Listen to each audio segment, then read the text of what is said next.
সকালবেলায় উঠে আবু লাহাবের ব্রেন খারাপ হয়ে গেল, বলে মুহাম্মদের বদদুয়া কি কবুল হয়ে গেছে?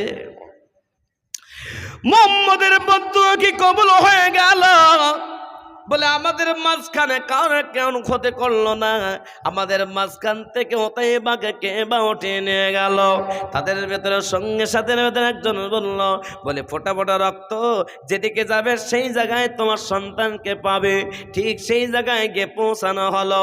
সেই জায়গায় গিয়ে দেখতে পাচ্ছে জঙ্গলের ভেতরে খুব আরাম করে খেয়েছে, সমস্ত বডি আলাদা আলাদা হয়ে গেছে, শুধু হাত আর মাথার খুলে ছাড়া আর চামড়া মাংস আর কিছুই না।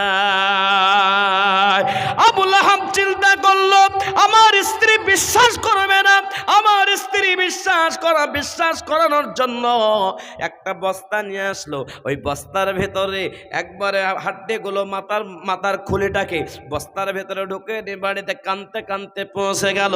আর পৌঁছানোর পরে নিজের স্ত্রী উম্মে জামিলা কে বলে, উম্মে জামিলা, ও উম্মে জামিলা, মুহাম্মদের কথা সঠিক হয়ে গেছে। বলে কি সঠিক? বলে শোনো, এই বস্তাটা খোলো। বস্তাটা খোলার সঙ্গে সঙ্গে সন্তানের মাথার খুলে দেখতে পেল। আর উম্মে জামিলা কানতে লাগলো, কান্না করতে করতে বলল, বলে মুহাম্মদকে আমিও ছাড়ব না, আমার সন্তানকে তো এসে কে নিয়েছে, আমার সন্তানকে শেষ করে ফেলেছে, আজকে আমিও তাকে ছাড়ব না। উম্মে জামিলা সন্তানের কথা স্মরণ করে এতগুলো আপনার পাথর হাতে নে আমার নবী যে যাচ্ছিলেন কাবা ঘরের সামনে নামাজ পড়ার জন্য, এমন করে পাথর ছুঁড়ে মারবে। এই পাথর ছুঁড়ে মারতে মারতে আমার নবীজি কে মারবে, কিন্তু ওই পাথরগুলো আর হাত থেকে আর ছুটল না। বিশ্ব নবী, যেই নবীকে সৃষ্টি না করলেন আল্লাহ, জমিন আসমানকে সৃষ্টি করতেন না, যেই নবীকে সৃষ্টি না করলেন আসমান সৃষ্টি করতেন না, যে নবী রাহমাতুল লিল আলামিন, যে নবী শেষ নবী আখির নবী, বিশ্ব নবীকে মারবে আল্লাহ সহ্য করবে না। এ আল্লাহ ওয়ালারা, বিশ্ব নবীকে মারার জন্য সে হাত উঠাইলো, কিন্তু হাত আর তার নিচে নামলো না, হাত আর নড়লো না। আল্লাহ পাক ওই দিন ওই সর্বপ্রথম প্যারালাইসিস রোগে আল্লাহ পাক উম্মে জামিলাকে বানিয়েছিলেন। জোরে বলুন সুবহানাল্লাহ, জোরে বলুন সুবহানাল্লাহ। উম্মে জামিলার হাতটা এরকম থেকে গেছিল। যতদিন পর্যন্ত বেঁচে ছিলেন, যতদিন পর্যন্ত বেঁচে ছিল, আল্লাহ নবীকে মারবে, হাত অক্ষম হয়ে গেছিল, আর পায়ে কাটা লেগে পা অক্ষম। যতদিন উম্মে জামিলা বেঁচে ছিল, এমনকি শেষ পর্যায়ে বিশ্বনবীকে গালি দেওয়ার জন্য, বিশ্বনবীকে কষ্ট দেওয়ার জন্য বিভিন্ন রকম সে চেতনা করলো। বলে আমার হাত পর্যন্ত জাদু করে আমার হাত অবশ করে দিল, জাদু করে আমার পা নষ্ট করে দিল, আমি মুহাম্মদকে বিষ দেওয়া গোশত খাওয়িয়ে মেরে দেব। এ বাবা, কি দিয়ে মেরে দেবে? বিষ। বাজার থেকে পাখি নিয়ে আসলো, পাখির মাংস করলো, জাহার মিশিয়ে দিল, আর মিশিয়ে দিয়ে তার বাড়ির কর্মচারীকে বলল, যাও ওকে দিয়ে আসলো। আল্লাহ নবী সাল্লাল্লাহু আলাইহি ওয়াসাল্লাম তার আগে জানিয়ে দিলেন আল্লাহ নবীকে, জিবরাইল জানিয়ে দাও আমার হাবিবের কাছে এমন মাংস আসছে, দেখবে কিন্তু খাবে না।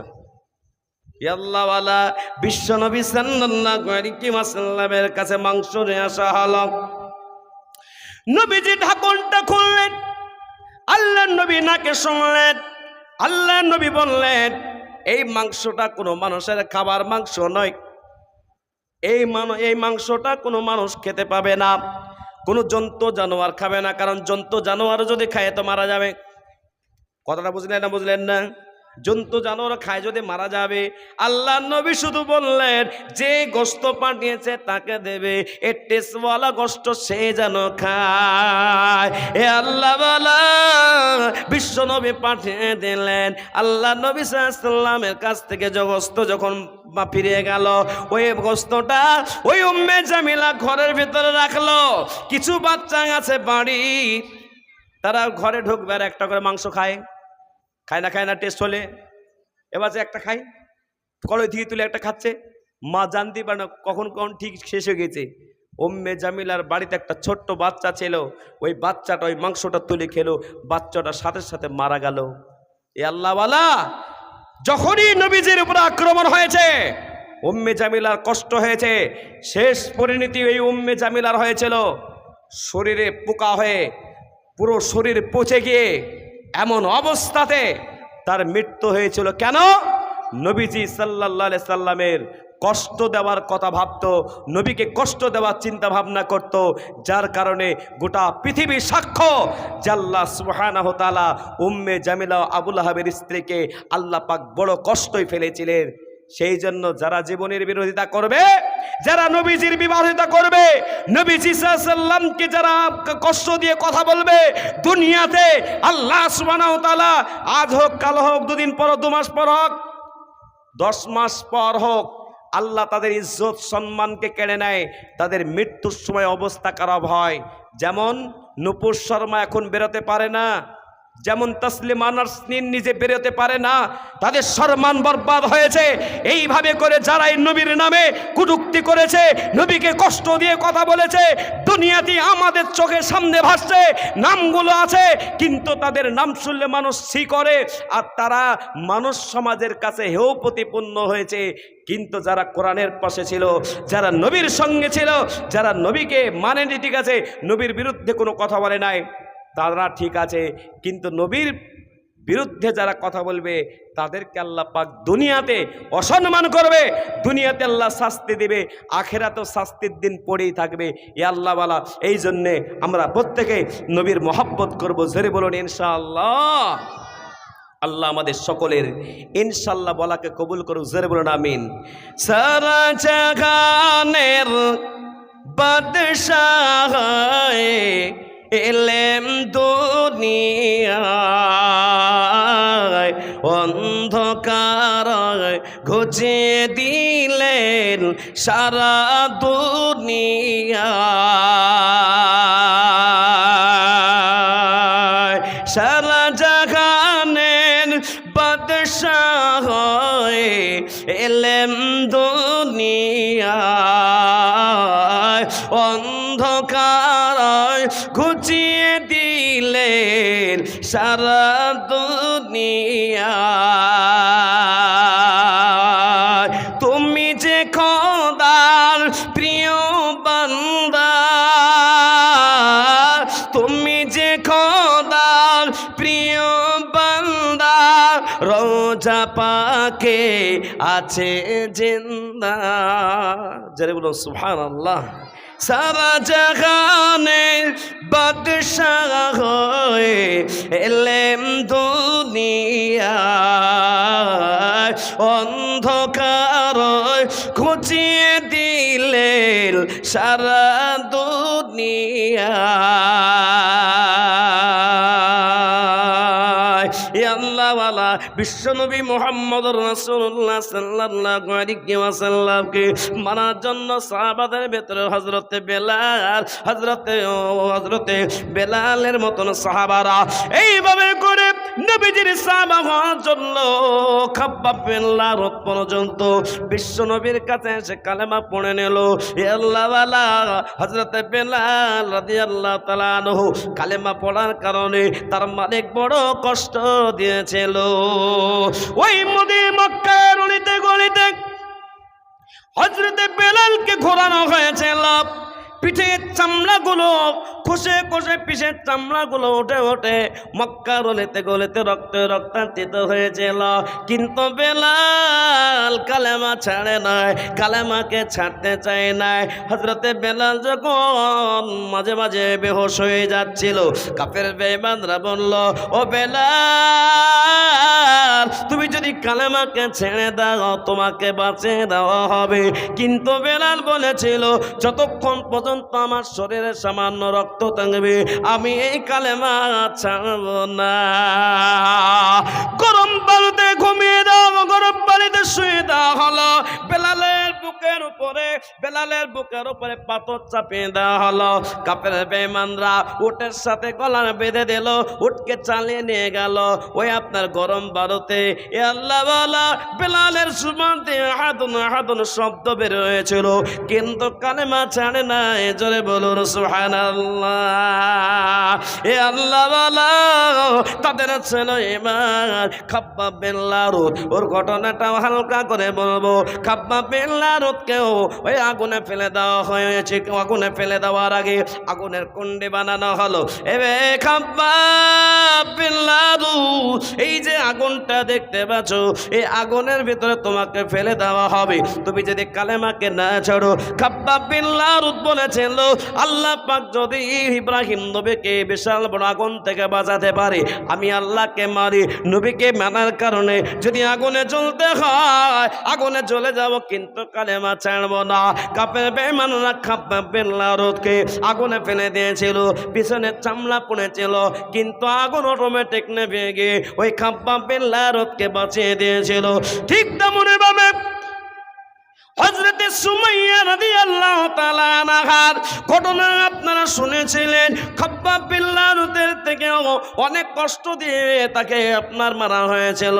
হযরতে সুমাইয়া রাদিয়াল্লাহু তাআলা আনহা ছেলে কালেমা গ্রহণ করেছে, স্বামী গ্রহণ করেছে। কাফের বেঈমানরা যুক্তি করলো, বলে মুহাম্মদকে মানা করার পর তো কালেমা ছাড়তে যে কালেমা প্রচার বন্ধ করে না, বলে মুহাম্মদকে আমরা কিছু বলবো না, বলে মুহাম্মদকে যারা মেনে নেছে তাদেরকে ধরবো আর মারবো, তাদেরকে ধরবো আর মারবো। এ আল্লাহ ওয়ালা ইমানদাররা মার খাবে, ইমানদাররা ইমানে হালাতে মৃত্যুবরণ করবে, কিন্তু যার অন্তর্ভেদে কালেমা মেনে নেবে, যার ইমানে পাওয়ার থাকবে, সে মরণকে ভয় করবে না। তারা মনে করবে আমাদের তো একদিন মৃত্যুবরণ করতেই হবে, কিন্তু আমরা বেধর্মীদের হাতে মার খেয়েও আমরা ইমানকে নষ্ট করব না। হযরতে সুমাইয়া রাদিয়াল্লাহু তাআলা আনহার স্বামীর নাম ছিল আম্মার বিন ইয়াসার। ও আল্লাহ ওয়ালারা, ওই ইয়াসারকে ধরে নিল, ইয়াসারকে বলল, ইয়াসারকে ধরে নিয়েছে, আম্মারকে ধরে নিয়েছে, সুমাইয়াকে ধরে নিয়েছে, তিনজনকে তিনটা গাছে বেঁধে দিয়েছে। এবার বলতে লাগলো, তোমরা বিলালকে দেখেছো কত কষ্ট দিয়েছি, তোমরা দেখেছো হযরতে খাব্বাব বিন লারুতকে দেখলা তোমরা কত কষ্ট দিয়েছি। ওই সময় বললাম তোমাদেরকে এবার মারা হবে, তোমরা যদি কালেমা না ছাড়ো। খেজুরের ডাল, কাঁটাযুক্ত ডাল দিয়ে হযরতে সুমাইয়া মেয়ে মানুষ তাকে মারতে লাগলো, চিৎকার মেরে বলতে লাগলো, কাফের বেঈমানরা, আমি সুমাইয়া, আমি একজন মহিলা, তোমরা যদি আমাকে কাঁটা দিয়ে মারতে তোমরা যদি আমাকে মারতে মেরে দাও, আমি সুমাইয়া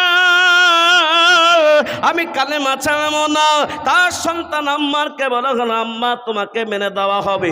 মাত্র 8 বছরের শিশু, 8 বছর থেকে 12 বছর হতে পারে এমন একটা সময়ের বয়স। এই সময়টাতে তাকে ধরে নিল, আর বাপকে বাধা আছে, মাকে বাধা আছে।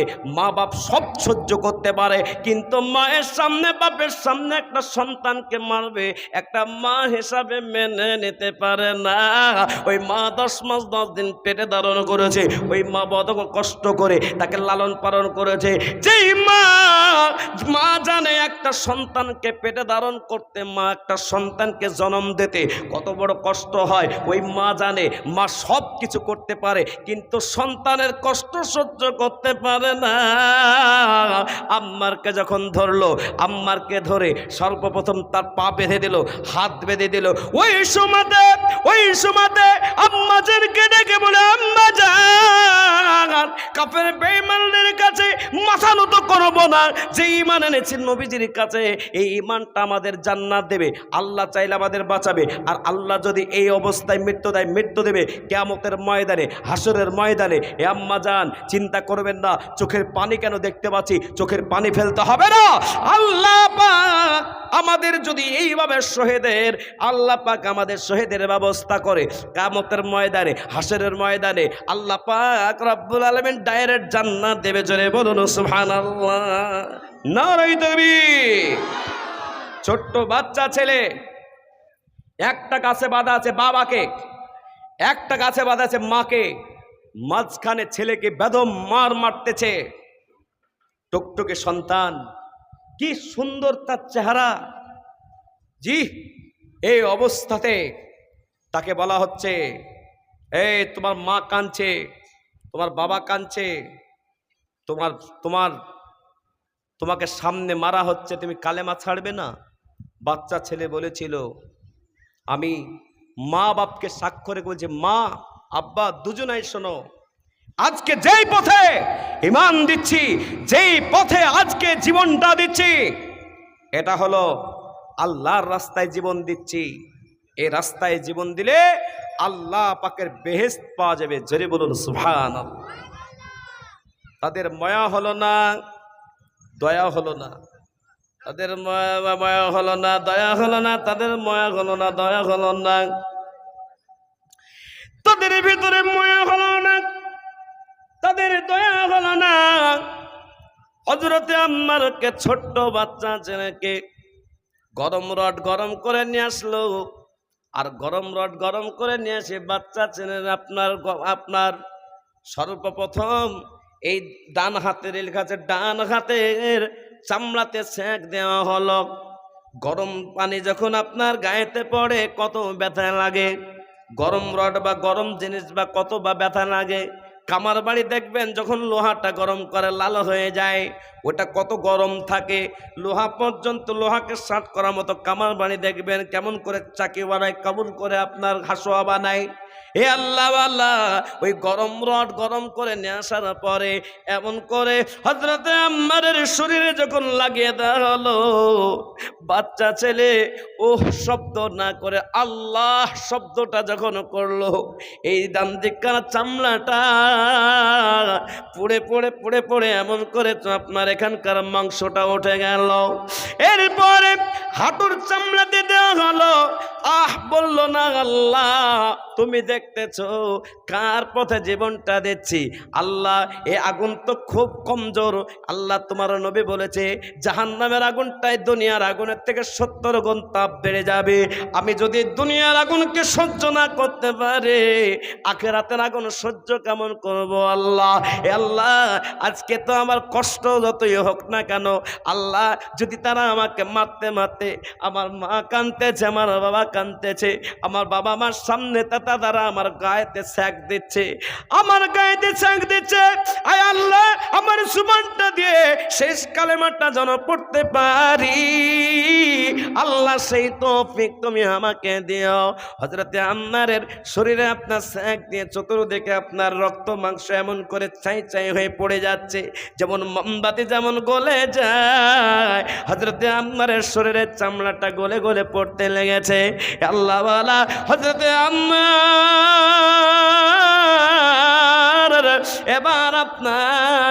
এবার কানের ভেতরে গরম শাক দিয়ে দিল। আল্লাহ পাকের ওই বান্দা এবার বাম দিকে হয়ে গেল, এবার বাম দিকটা ডান দিকে দিয়ে দিল।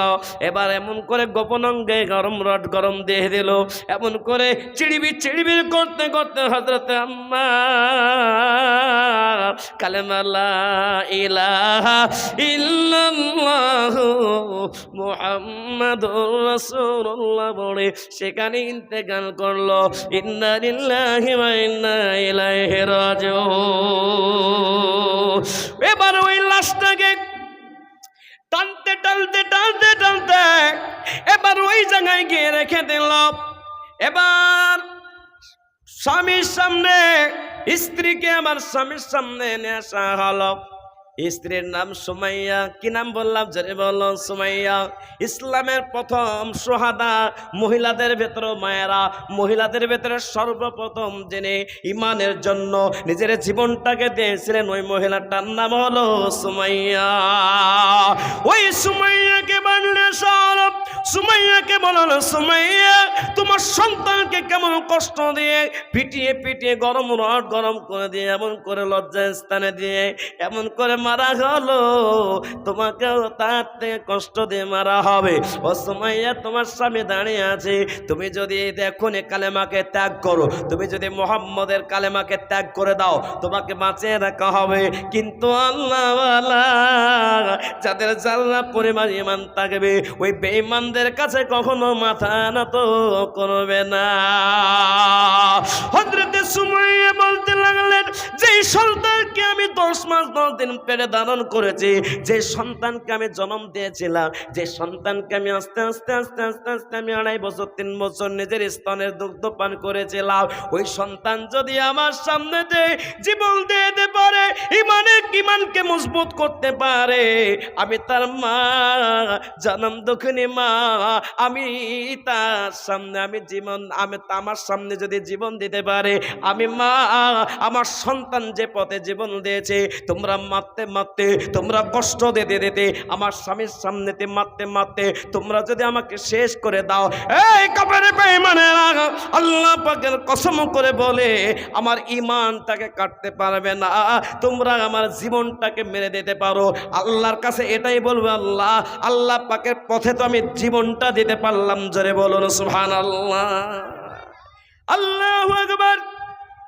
সুমাইয়াকে এবার কাফের বেঈমানরা চতুর্দিক থেকে আপনার বিভিন্ন ভাবে চিমটে কাটতে লাগলো, সুমাইয়ার চুল ধরে টানতে লাগলো, সুমাইয়াকে কষ্ট দিতে লাগলো, সুমাইয়াকে বিভিন্নভাবে আক্রমণ করতে লাগলো, সুমাইয়াকে বিভিন্নভাবে সাজাতে লাগলো। সুমাইয়ার কষ্ট কষ্ট আর কষ্ট। সুমাইয়া শেষ পর্যন্ত স্বামীর সামনেতে স্বামীকে বেঁধে রেখেছে, স্বামীকে বলতেছে, স্বামী গো, স্বামী গো, সন্তান যে পথে ঈমান দিয়েছে, আমিও সেই পথে মনে হয় চলে যাব। আপনি দুঃখ করে না, একটা স্ত্রীকে যখন কেউ মারবে, একটা স্বামী কখনো দাঁড়িয়ে থাকতে পারবে না, একটা স্বামী সহ্য করতে পারবে না। ওই সময়তে সুমাইয়া পুরো শরীরটাকে আপনার উলঙ্গ করে দেওয়া হলো। ও আল্লাহরা, উলঙ্গ করে দেওয়া হলো, শরীরের আপনার সমস্ত কাপড় খুলে নেওয়া হলো।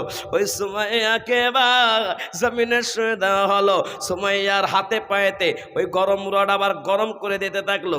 মেয়ে মানুষের শরীর নরম হয় সাধারণত, ওই সুমাইয়ার শরীরের চামড়াটা উঠে গিয়ে সাদা হয়ে গেল। ওই সুমাইয়ার রক্ত বইতে লাগলো। ওই সুমাইয়া আপনার পেটেতে, আপনার রক্ত পেটেতে লোহা গরম করে দেওয়া হলো। এইভাবে করে সুমাইয়াকে বললো, সুমাইয়া, এখনো তোমার জীবনটা আছে, তোমার শরীরে ক্ষত বিক্ষত আমরা করে দিয়েছি, তুমি যদি বাঁচতে চাও কালেমাকে ছেড়ে দাও, কালেমাকে মানব না, একবার বলে দাও। ওই সময় সুমাইয়া বলে, তোমাদের যত রকম প্রসক্ত আচরণ আছে তোমরা সব আমার সাথে করেছো, কিন্তু আমি সব দিতে রাজি, সব দিতে রাজি, যে জীবনটাও দিতে রাজি, কিন্তু যেই সুবল দে, যেই অন্তর দে কালেমা লা ইলাহা ইল্লাল্লাহু মুহাম্মাদুর রাসূলুল্লাহ পড়ে নিয়েছি, এই জুবান দিয়ে ওই অন্তরের কালেমাটা মুছতে পারবে না। ওই সুমাইয়া রাদিয়াল্লাহু তাআলা আনহার ডান দিকের, প্রথমত ডান দিকের গালের আপনার চামড়াতে, গালের মাংসতে সর্বপ্রথম রড গরম করে ছ্যাঁক দেওয়া হলো। ডান দিককার চামড়াটা খুলে গেল, ডান দিককার মাংসটা যখন চটে গেল, একটা যখন আপনার দাঁত, মাড়ির দাঁতগুলো দেখা যাচ্ছে, ভয়ঙ্কর চিত্র। ও আল্লাহ বালা, বাম দিকের আপনার গালেতে ছ্যাঁক দিয়ে দিল। সুমাইয়া উহা করে না, শুধু আল্লাহ